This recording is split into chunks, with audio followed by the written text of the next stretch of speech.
All right, I am back here. So yeah, we had the club session, the broadcast session this morning, where we discussed fragmentation. Now we'll look at the club perspective as VZ. We'll explore a bit how clubs are evolving to reconnect with their fans and in creating innovative strategies, and we'll also dive into a little bit of the collaboration aspect that we touched upon earlier today with the broadcasters. Again, three very knowledgeable panelists who also mentioned to me beforehand that at least some of them mentioned it to me. They were not moderatable, so I'm very curious Must be you. what this will bring. I'm not looking at anyone, so very curious to see that. But let's maybe start with a round of introductions. So I don't know who wants to start. Let's start with you, Ramses. Yes. What you want to know? You see? No. Ramses Braakman is the name, and I'm a board member of ZZ Leiden. ZZ stands for Zorg en Zekerheid Leiden, which is a healthcare assurance company, which is our main sponsor. But I will use ZZ Leiden for now. I'm taking care of the commercial and relationships for the club right now. And before that, I was a president of the B-Next League. And one of the founding fathers, and there are some people here in the audience who are with me from then and are now also President Arthur Goethals is here. Yeah. And so he stepped in my position last May, and I'm proudly working for ZZ Leiden. Okay, Frans Jansen, Commercial Director at PSV Eindhoven, since 7 years and 3 days. I know it exactly, 1st of December 2017. Congratulations. Yeah, thank you. Before that, I was in a totally different industry, the financial industry, living 20 years abroad, from Eastern Europe, China, Asia Pacific. And then 7 years ago, I joined PSV, Commercial Director. What does it mean? To make it very simple, all the income, all the revenues, with the exception of the transfer of players, that's with my board colleague, Ernie Stewart, the sports director. So all the other revenues belong to my great team, and I do that with a big team. So every hour is a different hour. How big is the team? It's always interesting to know. All together, because that's merchandise. Commercial team, yeah. So we have 3 shops, one in the city, one in the stadium, and the online shop.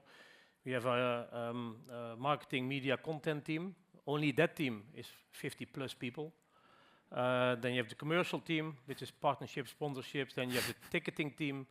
Then you have the fan desk team. We have our creative hub. So we make every content that you see, we make or ourselves or with our partner, Southfields, they're also here.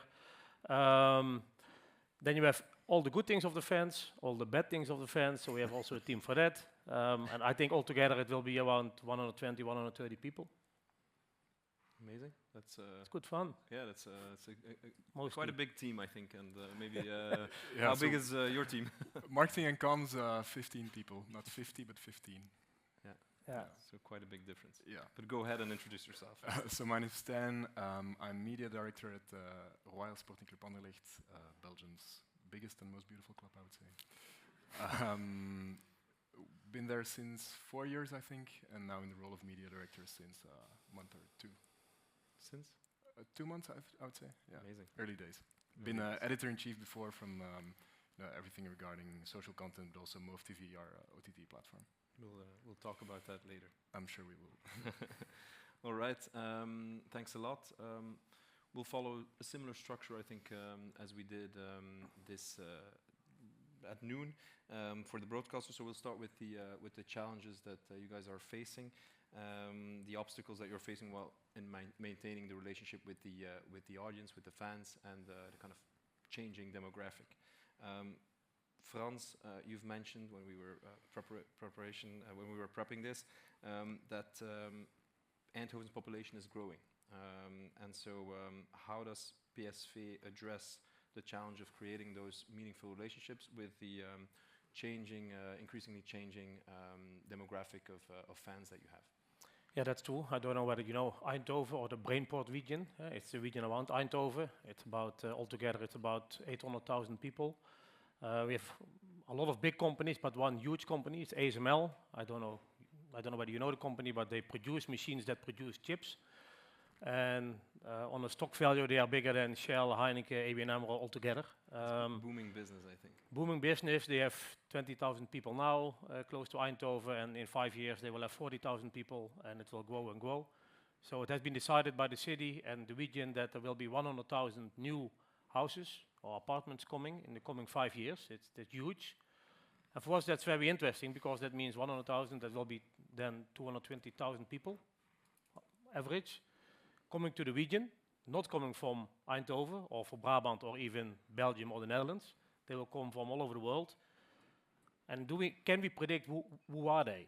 Which countries are they? Are they football-minded countries? Are they entertainment-minded countries? Are they men? Are they women? How old are they? Which generation is it? And we are in the middle of that now, together with the government, because they have the details. And then we are busy now with making a strategy. How can we make from this new Eindhoven people PSV fans? And then for me, it's always important, but I think we come back to later to them. That's always the challenge between real commercial people like me and my social media team or the content team. They like a lot of followers, and I say that's just a lot of weight if they don't spend. So I want followers who spend money. So I don't want a funnel like this. I want a funnel like this, and they all spend money. And then it's very interesting to know who is coming to our region and how can we turn them into PSV fans and spending PSV fans.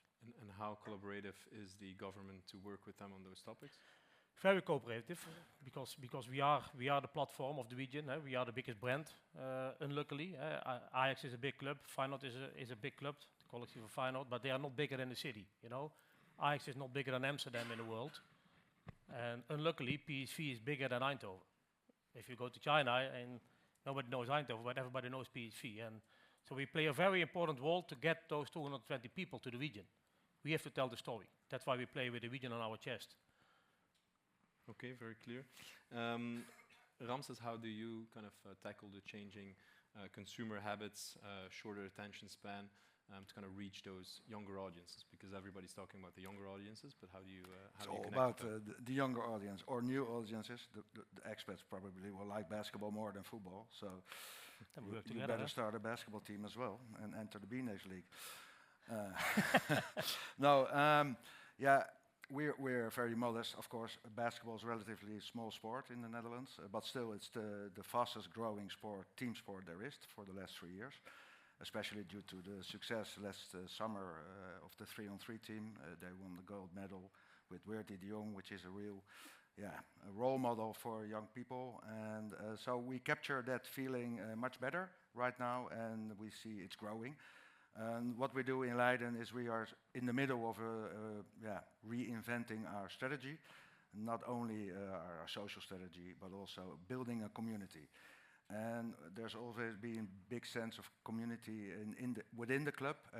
For instance, he's talking about 150, 120 people working. We work with 100 volunteers, so the whole board is built up with people who do it on the side. That's for me as well. I'm an entrepreneur, multiple businesses, but I take time to run this club the best we can. So that's a whole different perspective. We work with 100 volunteers for the security, for the floor, for the venue, and so on and so on, the fan shop. And there are people are very committed to our club and to our sport. That gives a different feeling than where you get a paycheck and you still have a heart for PSV. But with us, it's a little bit different. And people will go a step further. And what we do now is, we'll talk to that later with the next question, we build a very unique clinic program where we reach youth around 5-6 times a year with a clinic, 4,000 children from 19 primary and high schools in the region. And we're a little bit jealous of the brain port idea because we have that in Leiden as well. We have the bioscience region with a lot of expats. So we think with our new strategy we will reconnect again or connect with new people again and get young people in our stadium as well. What you talked about spending, we need them also in our venue. And we see this season we see a growth in spectators and especially young spectators. So it's working already and we're still in the middle of redeveloping our strategy. To get some perspective, how many people usually attend the game of Leiden? Well, we have a capacity of around 2,800. Actually, we're playing in a new venue, and we should have had 3,500, like Den Bosch. We're not really happy with it, but we're working on that to change that. But now it's around 2,000. Okay. Yeah, okay, cool. average. All So right. that's way less than the football matches. But growing. Yes. I Yeah. understood that. But it's growing. still, it's very intense when you. The most beautiful sport for me. Well, you talked about being at Den Bosch. Yeah. So the atmosphere, the lightning. Somebody, just talked about Real Sociedad. We also have that, of course. It's a whole spectacle with dancers and stuff like that. So not only during the game, but also in advance of the game and after the game. Yeah, I think certainly basket is a good example for that kind of stadium atmosphere generally. So interesting. Stan, we heard Ramses talk about community, and I think that kind of is a nice segue to a question for you on the brand, because you've kind of shifted your brand, focusing now more on the community, on the culture, on your broader role, I think, as a club. Why did you do that? What were the challenges that you were facing before, and why did you kind of step away from something that is maybe more a performance-driven kind of narrative? Yeah, very much like them, we want people who spend money. But I think for us, the biggest challenge 4 years ago was giving people a reason to fall in love with Anderlecht again.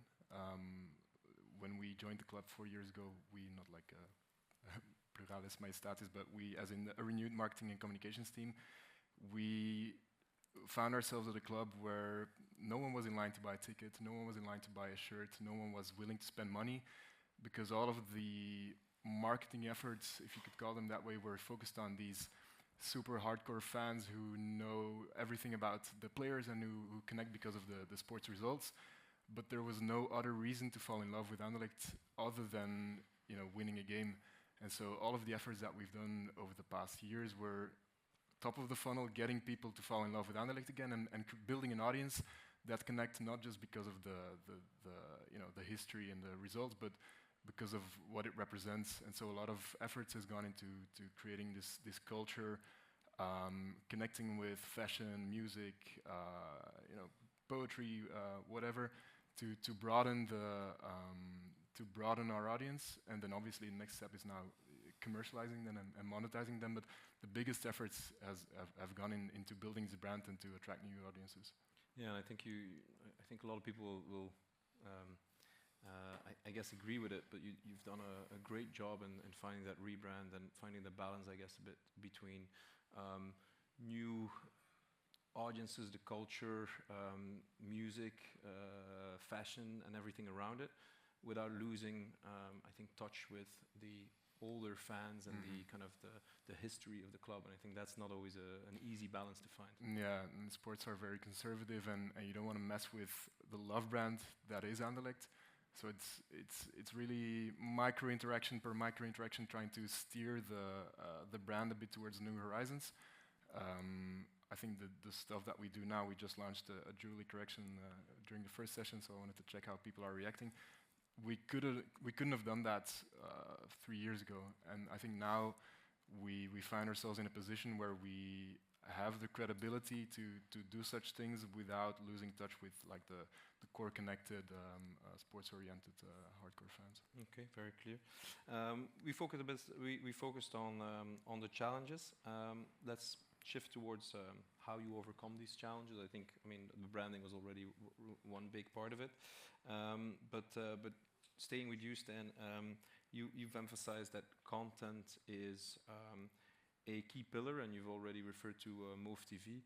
What kind of role did Move TV play in how you engage with the audiences? So we look at our audiences as this pyramid, and right at the bottom you have these core connected fans who come to the stadium because of the results. Problem is that the commercial potential is limited to the amount of seats in our stadium, and so as soon as we filled out the 21,000 seats in our stadium, which went quite easily, there was no commercial product to convert the top half of the pyramid, all these at-home fans which we which like us because of what we represent, but there was no, they didn't have a product to spend their money on. And so content was a way for us to commercialize this at-home fan base and to, but more than just a revenue stream, also have a monetary relationship with them, identify them as being interested in spending some money on us. And so now with MoveTV, you have people who pay 25 euros a year as part of a membership, different tiers in how much you pay and what you get for it, but the key is always content. And so we now have, I think 2/3 of the people who are on MoveTV are actually people who are not season ticket holders, and 1 out of 3 are actually people who've never come to a game. So it proves the potential of, the commercial potential of this at-home fan base. Yeah, amazing. And how do you see that moving forward? I think there's definitely some progress to be made. We're now 3 years in. There's I think 15,000 people on the platform now, and this definitely can grow. What it is now, it's some sort of isolated hub for premium content. We're launching a new application next week where it will be more of a content hub, where we can see more revenue streams with freemium content, for example, where people just don't have to pay for content, but we can target them with ads. So having this new revenue stream rather than just only having people pay for premium content, commercializing these free users as well. Okay, very clear. Can I ask a question? Of course. And I'd rather not actually. It's all about content, or are there also other no, so basically advantages for the fans? Yeah, so there's 3 memberships. First tier being 25 euros and you just get content. Second one is content plus ticket priority, which is a big driver. And then the third one is content plus ticket priority plus a personalized shirt and exclusive experiences. But the let's say the volumes very much reflect this pyramid as well. The vast majority of people are people who just pay for content, and not the ones who actually want the shirt or the ticket priority. Okay. Is this something that a similar kind of project that you also have with the OTT Yeah, we are not and that far yet, so you are ahead, but we are looking into it. And that's with only 15 people, and he's.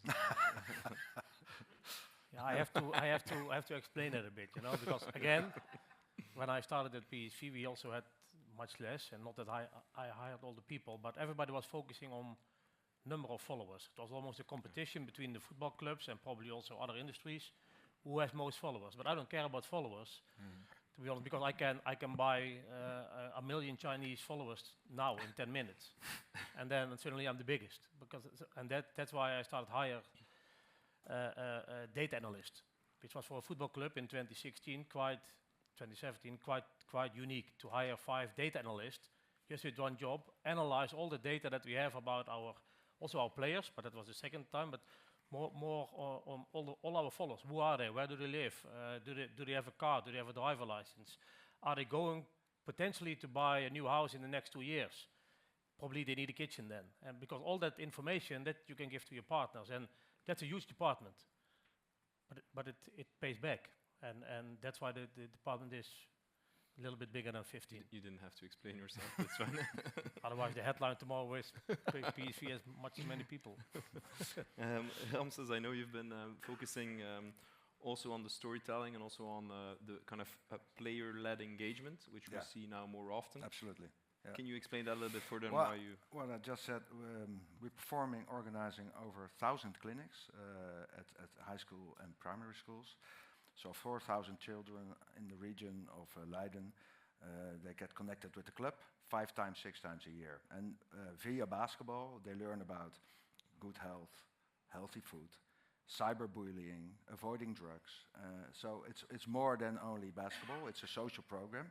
But during all those clinics, there are active 2 players or 3 players from our team. They must be active in that clinic. And then we co-create content. So together with the players and the students and the school itself, we produce content. And a part of the program is that all the children who have a clinic, they visit the club, so the games. So there you see a small ecosystem for itself. and that's only the connection with the schools. But with this credible content, because it's very authentic, because young people make it together with the players, you see the connection with players and fans directly. So this is very interesting for us as a club to not monetize, but to use it to broaden our reach. You see a lot of other fans connected, basketball cities around Leiden. They like that, and so the school is very proud of it, and they just signed a contract for another 3 years with our club to even enhance the program and make it a sort of part of their unique way of teaching children with sports and behavior, because you want behavior from children, and with basketball we can reach that. So it's a completely interesting model we use, and we see every game now around 200 to 300 young people between 8 and 18 visiting our club who never were there before. So, and they also take parents with them or friends, and so that's there where you see the growth coming from. Yeah, it makes a lot of sense, and the players, the link to the players, I think that's something where sports still has a lot to learn, and having the players' availability to allow fans to see the person behind the one that they see on the pitch, right? The and funny thing is, after the connection. game, all the children who were at the clinic, they come on the pitch and they take a picture with the players, with the whole team, the coach, and that's they're obliged to, so they have to be there, even if they lose. Last weekend we lost from Den Helder with 16 points, and everybody was very demotivated. But of course, for the children, it doesn't matter. It's entertainment. It's great fun. You're on the pitch with the player in a picture, and they make stories of that themselves. So as a club, we don't even have to broadcast that, because the children are so motivated to do them by themselves. Yeah. Okay. I don't know, Frans, if that's something you can relate to as well. That kind of relationship to the players and having that availability for from the players. Yes, absolutely. You know, especially in football, at least in the Netherlands, you know, the players are athletes, and some of them are, if you look at followers again, they are bigger than PSV. So you have to do with athletes that have their own brand, or they are their own brand. And if you would think a little bit old-fashioned, you would push them away. You know, that means we are PSV and you have your own brand, but please don't interfere. Where we believe, and we have a good example, you know, when Max Verstappen, the Formula 1 world champion again, he was racing in Zandvoort last summer, and then we know that Serginho Dest, it's an American player, plays for us now, played for AC Milan, played for Barcelona. He has also more followers than us, by the way, as an athlete. So he started with Ajax. He plays for us now. But he has 1.5 million followers just on Instagram. Verstappen has 15 million. We knew that ESPN F1 would be interested. They have about a couple of million followers. So we said, let's make a collab. Let's ask Max Verstappen whether he wants to race in a game against Serginho Dest on the Friday of the Formula 1, and let's broadcast that via ESPN or via our streams and do a real collab. And that was something that a couple of years ago we would probably not have done, because we are PSV, we are football, we are not any other sports. Yeah. You know, the football world, to my opinion, is very introvert. They are not that extrovert to open to work together with potentially other sports or other industries. Yeah, and the success was huge. You know, we had millions of people, followers. But most important, also our follower base grew by people that were not in our pond today, because they were following F1 or they were following Serginho Dest and not PSV, but because of Barcelona. And that is, I think, that's the future. You know, you have to look. Another example is AC Milan. Formal wear partner is Off-White. You know that? You know the brand? Yeah. Yeah, it's huge. And they do that, of course, because probably they like it, but mostly it's another target group of youngsters who like that kind of clothes. And with that, they come into football, and hopefully for them, they come into AC Milan. And that is something, that we really have to encounter with open eyes and open ears. From don't focus too much on yourself as a football industry, because the world is getting much bigger and much faster than just the football. Yeah, and again, we're talking about the topic, I think, of collaboration. And I think this is also something that came up in the discussions with the broadcaster. I think it was Michiel who kind of highlighted the need for stronger collaborations between the clubs, the broadcasters, the league, and to navigate those challenges that we're currently facing in terms of fan engagement, fragmentation, and so on. Would be great to have your perspective, and maybe start with Stan. Yeah, you've heard kind of the opportunity of that shared alignment. What's your take on it? What's your experience? Maybe I don't know. Maybe you have clear examples of how you worked with broadcasters, league, and so on. And do you agree with that kind of statement that Michiel made? Yeah, I think maybe somewhat contradictory, because we're behaving as a media brand now, and we owe it to our brand to behave as an entertainment company and not just as a football club. And to some extent, that might conflicts might arise with broadcasters. For us, it's important to commercialize this at-home fan base, but I don't think it necessarily conflicts with their interests. Obviously, we see the need of collaboration and of, again, top of the funnel, reaching audiences, and media is crucial for us in that. And for us, it's about maintaining balance. Sometimes for example, we decided not to sell the media rights for the European qualifier. So we played the European qualifier Europa League against Minsk. We decided to air it on MOVE TV because live games for us are a crucial moment in terms of converting these fans. But then again, there's plenty of other content where we're happy to explore partnerships with media partners. We've have the documentary series MOVE, which has now been airing for 5 seasons on Telenet. We've worked together with Sporza in distributing the futsal Champions League rights, for example. So it doesn't necessarily conflict, and I think in the early stages, because I know what you're hinting at, we were a bit protective maybe of our brand and what we were doing, maybe because we were just finding our way ourselves and seeing what worked. So we did the mic'd up series with Jan Vertongen, where we in his first season back at the club, or back in Belgium, playing against Toby Alderweireld, we gave him a microphone on the Stat Sports brass. Got a lot of media attention outside of Belgium as well. Great initiative for us, but I think we could have been a bit more collaborative with the rights holder, and we could have done this together, and the results would have been even better. And I think now, Manu mentioned the pre-match light shows that we've been doing.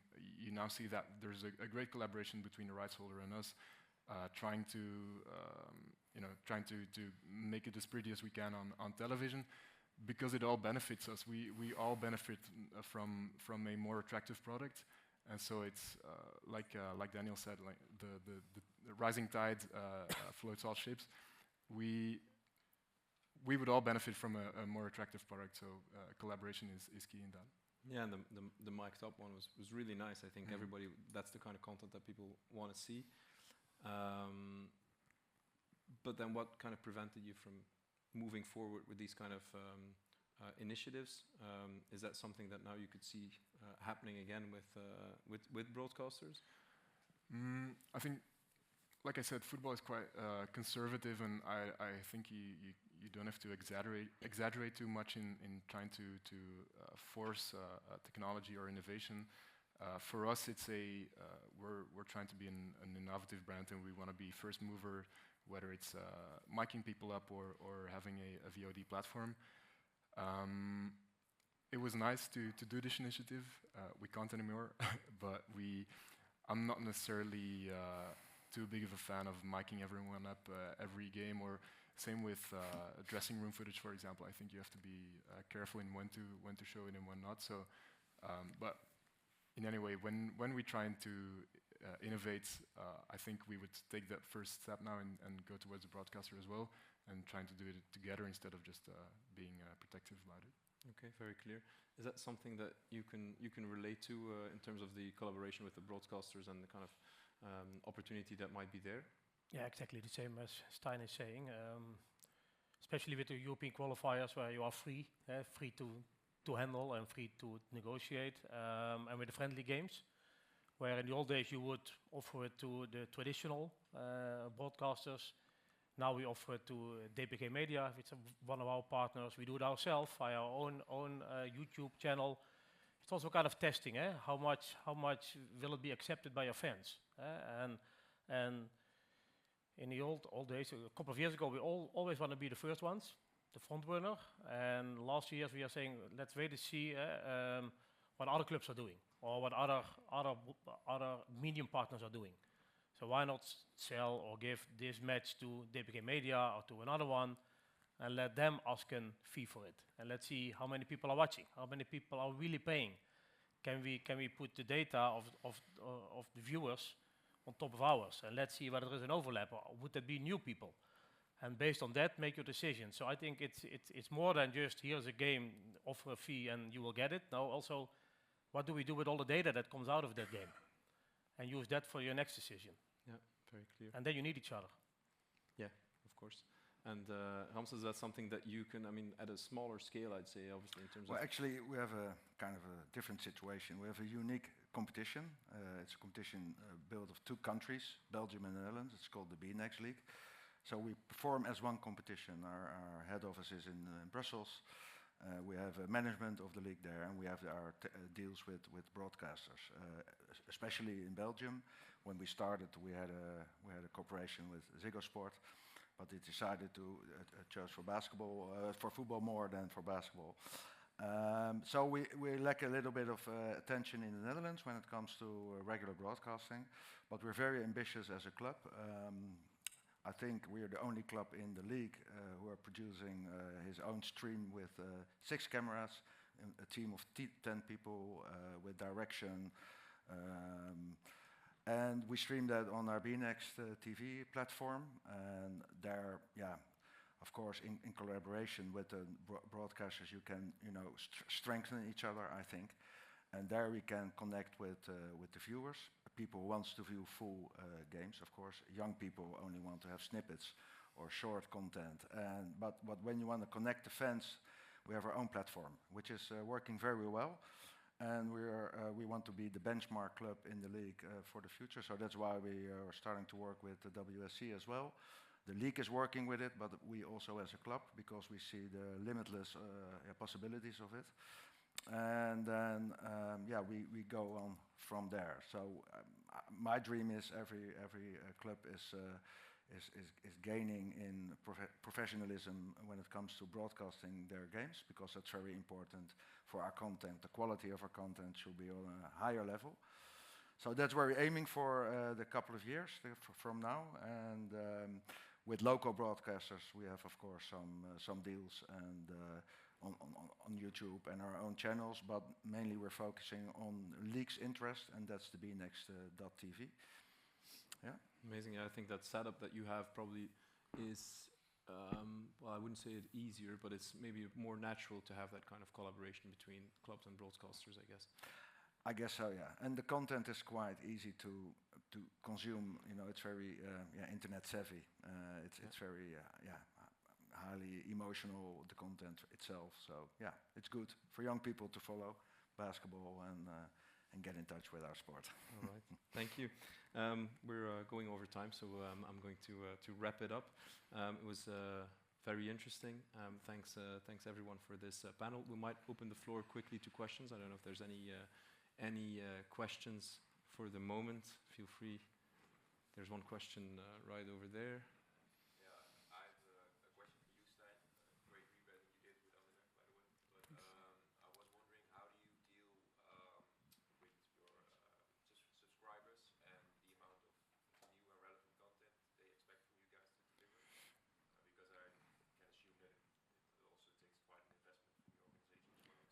Yeah, good question. Like I said, I think the biggest driver is live content, and so the biggest risk, let's say, were the European qualifiers. But it paid itself off. So the business case was made. We do have a lot of live friendlies as well, live women's games, live under 18s games. So all of the content that people expect is this live content, and then the extra layer that we try to add needs to have some sort of relevance for the brand. So we know that people don't convert because of the non-live content, but so for us it has to have some sort of it has to serve the brand KPI, let's call it. And so everything that we do on social has to, or everything that redirects on social through that content has to reflect on the brand as well. And that is we do have a production budget set aside for that type of content, but we know that it will never convert, so the production value is quite limited, let's say. But there's a lot of low production content that you can make as well. Uncut training sessions, match day -1 footage of European games. So there's a lot of low-hanging fruit that keeps people happy, and then we try and invest in these flagship formats like every half of the season maybe. Thank you. Anybody else? I have a quick question. Go ahead. How are you keeping fans engaged during like the off season when you don't have those live events, when you still have, you have to keep them on your platform? What are you doing in those cases? Question for me? Either of you.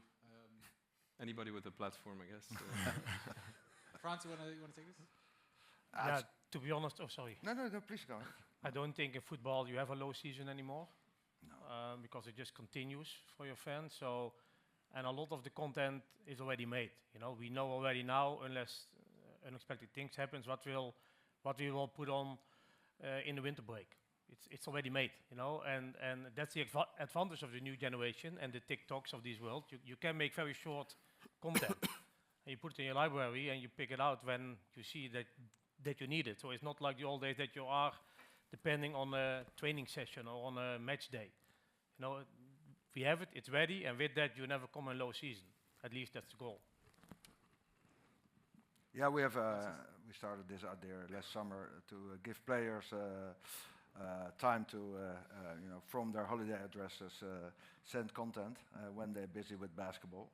Well, most of them weren't, so that was no. But that's a plan for next summer, which is be working out now, and it's going to be great because the players are very enthusiastic about it. Seeing the players, lying on their beds on the swimming pool at the side of the swimming pool, it would be fun. But also if they train and stuff like that. So keeping player content there is also very important. So yeah, to keep the connection with the club. Interesting angle. Okay. Thank you. Thank you. Thanks everyone.